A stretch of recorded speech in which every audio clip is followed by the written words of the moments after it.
So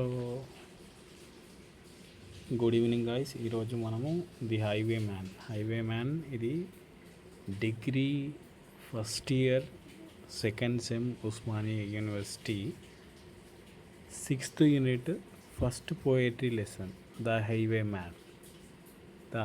man by Alfred Noyes highwayman lesson about the author summary discuss చేద్దాం. ఇది మీ ఎగ్జామ్కి useful అవుతుంది. Last minute revision. Just listen to my explanation. నేను ఏం చెప్తున్నా ఎక్స్ప్లెనేషన్ వినండి. అట్లనే సైమల్టేనియస్గా వీడియోలో టెక్స్ట్ కూడా చూస్తూ ఉండండి. ఒక స్క్రీన్ షాట్ తీసుకొని ఒక రీడింగ్ కూడా ఇవ్వండి. ఓకేనా? Which is easy for you, follow that. So first about the author గురించి, the highwayman lesson author poet Alfred Noyes గురించి కొంచెం ఇన్ఫర్మేషన్ రాసి తర్వాత ఆన్సర్ స్టార్ట్ చేద్దాం. So Alfred Noyes was a famous English poet. Novelist and short story writer of early 20th century. Early 20th century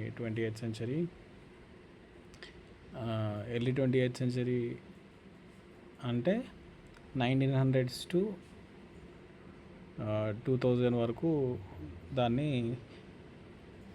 20th century అంటారు. So he was Born on 6th September 1880. 1880లో ఇతను పుట్టాడు. 1880 round figure, 1880లో పుట్టాడు in England and become well known for his romantic and narrative poetry. Is famous for his romantic and narrative poetry. Here in the poem అంటే ఇతను ఎట్లాంటి poems రాస్తాడంటే romantic poem అంటే male female relations, lovers relation లాంటి stories రాస్తాడు. Narrative poetry అంటే picture లాగా, ఒక movie లాగా డిస్క్రైబ్ చేస్తారు.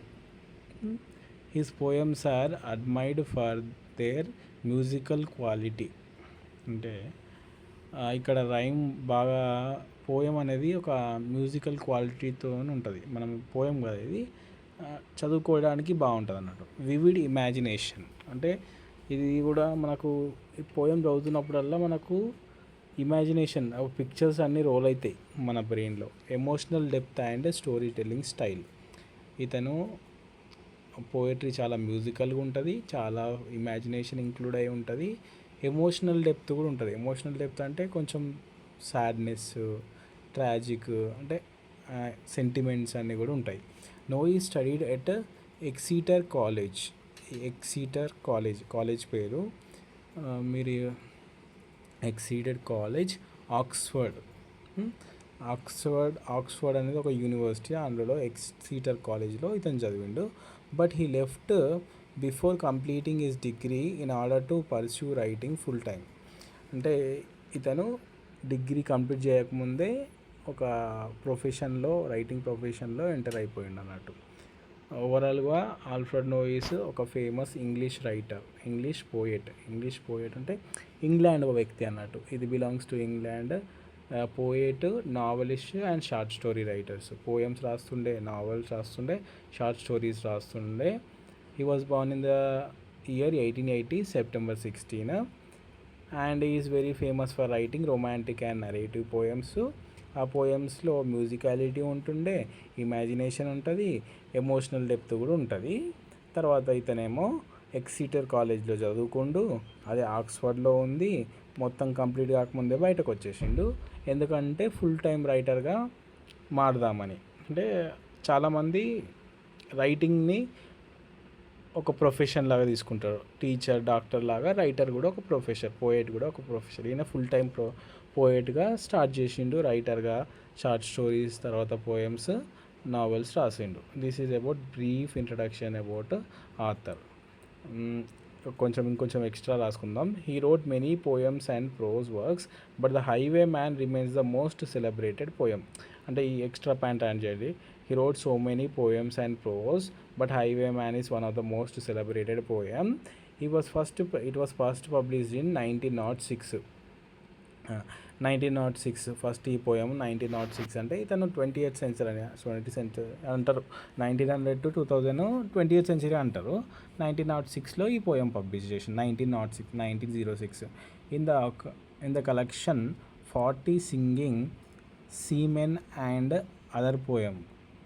ఓకేనా, కలెక్షన్ ఆఫ్ పోయమ్స్, చాలా పోయమ్స్ రాసిండు. అందులో నుంచి ఒక బుక్లో చాలా పోయమ్స్ రాసిండు. అందులో నుంచి ఒక పోయం మనకు లెసన్గా ఇచ్చారు. ఆ బుక్ పేరు ఏంటంటే collection 40 singing seamen and other poems. అంటే చాలా పోయమ్స్ రాసిండు, దాంట్లో ఇది ఒక పోయం. ఓకేనా. The poem reflects the romantic spirit of adventure, love, sacrifice and tragedy. ఈ పోయంలో మనకేం తెలుస్తుంది అంటే రొమాంటిక్ స్పిరిట్ ఆఫ్ అడ్వెంచర్ అంటే కొంచెం అడ్వెంచరస్గా ఉంటుంది ఈ పోయం. తర్వాత love and sacrifice and tragedy, దీనిలో ప్రేమ ఉంటుంది, త్యాగం ఉంటుంది. తర్వాత ట్రాజడీ అంటే బాధాకరమైన విషయం. ఇది about the author. Okay, if మీ పాయింట్స్ గుర్తున్నాను ఒకసారి ముందుకు చేసుకొని ఒకసారి చూడండి.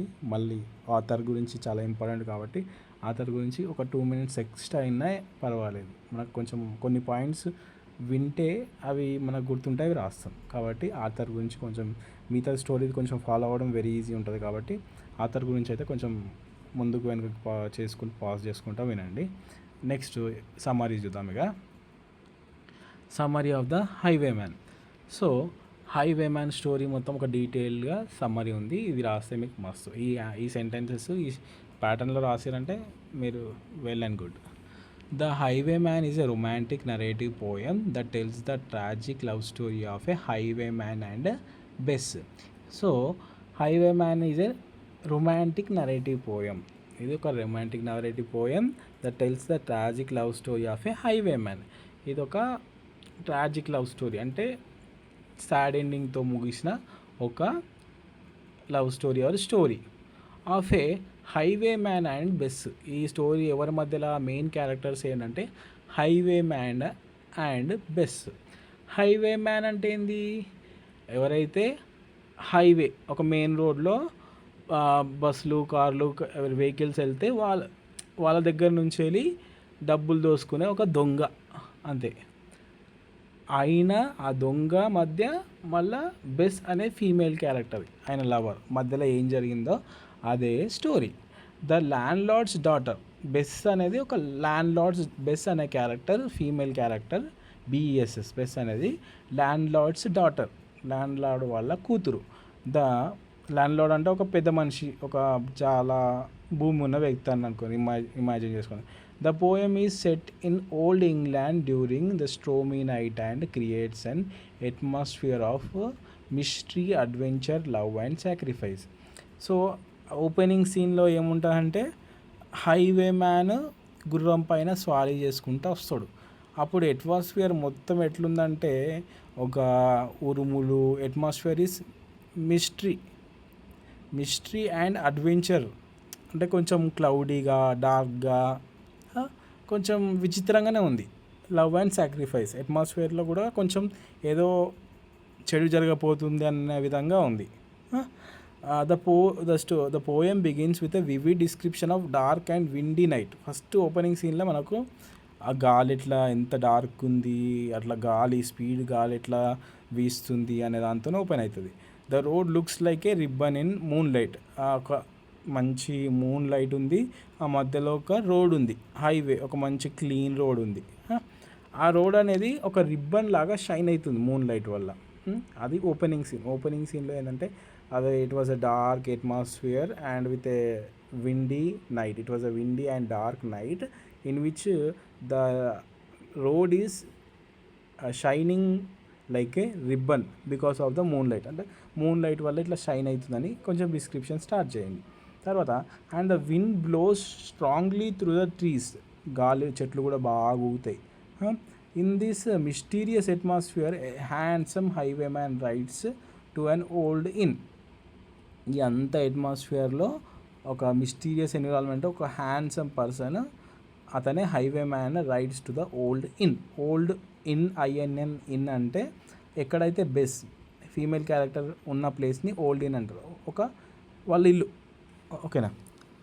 He is dressed elegantly with a French cocked hat, అంటే you can imagine a cowboy dress లాగా ఉన్నది, ఒక hat, velvet coat, boots and pistols. He is carrying guns also, he is also a thief, right? That's the reason he is carrying guns, he is wearing boots and hat. You can imagine a cowboy kind of dressing sense.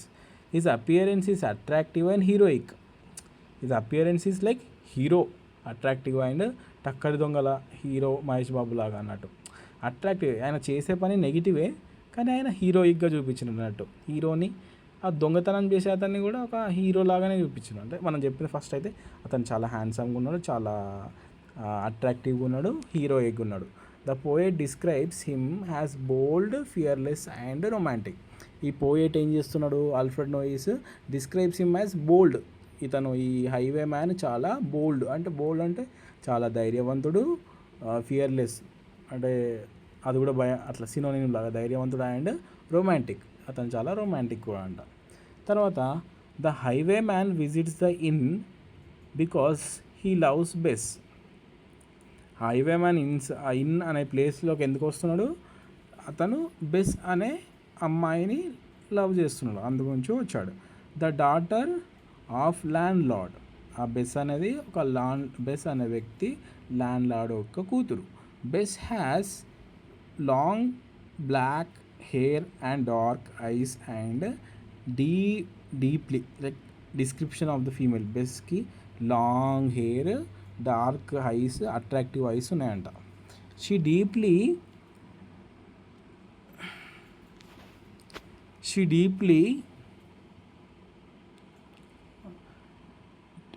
they were very beautiful, she was very beautiful. They are together. A jealous stable boy named Tim overhears their conversation. So they are talking.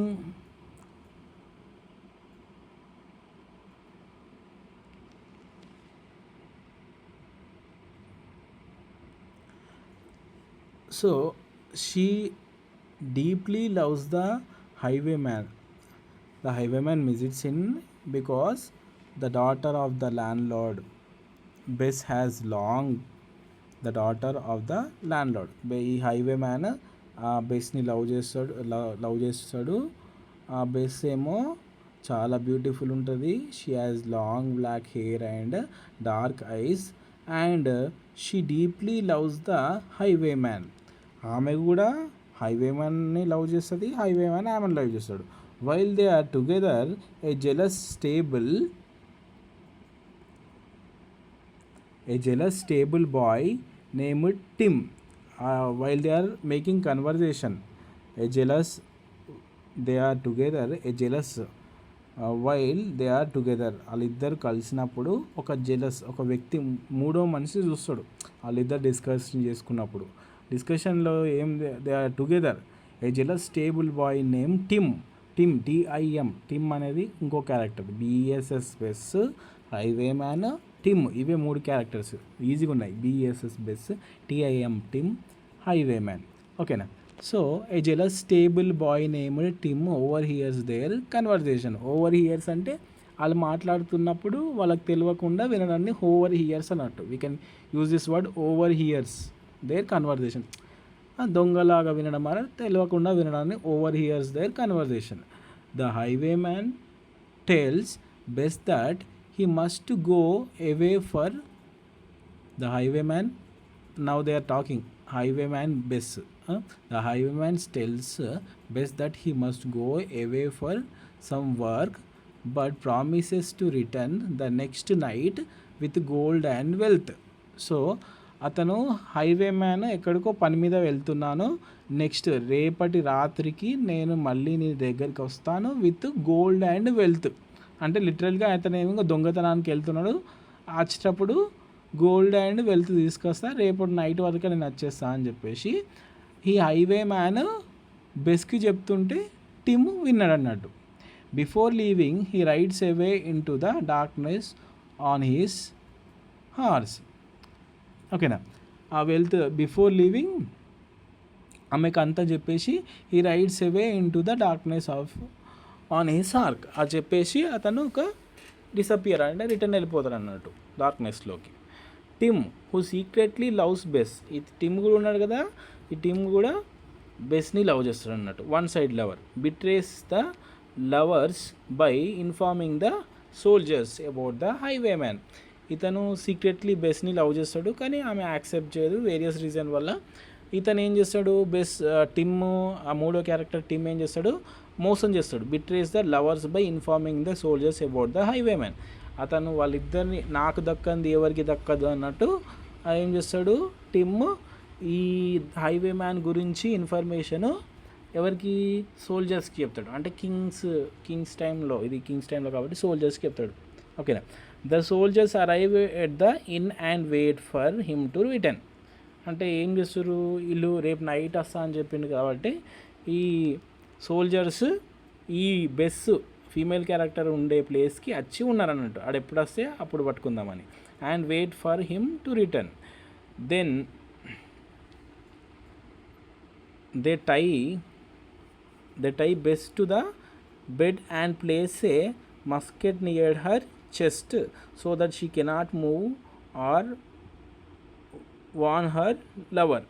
ఏం చేసిర్రు ఈ police వాళ్ళు, వాళ్ళు soldiers వచ్చి ఏం చేసిర్రు, వచ్చి ఏం చేసిర్రు, ఆమె ఉండే ప్లేస్లోకి వెళ్ళిర్రు, ఆమెను దగ్గరికి పోయిర్రు, ఆమెను బెడ్కి కట్టేసి ఆమె గొంతు దగ్గర ఒక గన్ను పెట్టిర్రు. ఆమె అటు ఇటు జరిగితే ఆయన గన్ను ఫైర్ అవుతుంది, అట్లా పెట్టిర్రు అన్నట్టు. ద సీన్ ఎందుకంటే ఆమె కదలద్దేని, ఎందుకని కదిలితే ఆయనతో అలా లవర్స్కి ఏదైనా సిగ్నల్ ఇస్తుంది అని చెప్పేసి కదలకుండా చేద్దామని చేస్తారు.